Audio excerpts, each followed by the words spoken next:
We have successfully installed the Visual Studio community version. So just search the Visual Studio and open it.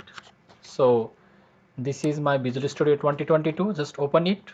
After opening, you can see the interface will be like this, and you can see here is the get started option, and this is clone a repository. We can clone the repository from the GitHub, and we can open a project or solution from the already existing project. We can open our local folder, we can open the project, or we can clone from the Git repository. But in this video I'm gonna create a new project to print the hello world.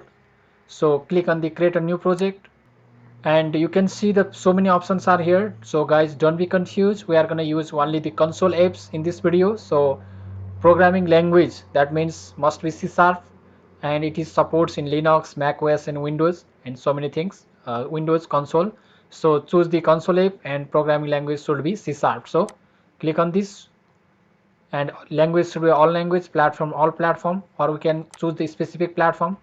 I'm leaving the default. And project types, you can choose the cloud, console, desktop, so many things, and I'm choosing the all project types, and click on the next option. After clicking on the next option, you have to give the project name. So I'm gonna give the project name as my project, PROJECT. Okay, my project.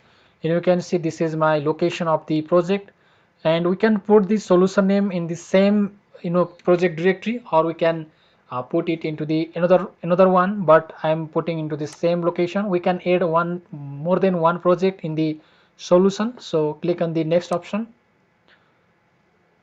and we can see the framework is .NET framework, long-term support. .NET 6 and .NET 7 are available, but I am choosing the .NET 6 is long-term support. Click on the create option. It will take some time while creating the project in the first time. So now our interface is opened here. So you can see only the hello world option in .NET 6. So if you are from the .NET 5, .NET 4 or the previous version, then you can see the all code snippets code here, but you can see only the hello world option is here.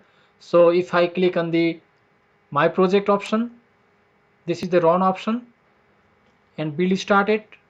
So now you can see this is my output, and this is hello world. So in this way you can print the hello world in .NET 6. So guys, don't be confused. If you are from .NET 5 or previous version, then we have to write all the code. Our code snippets will be shown here, but we can see the code snippets, but in this .NET 6 part we can only see the console.writeline hello world. Other part is written compiler by itself. So thank you so very much for watching this video. Thank you.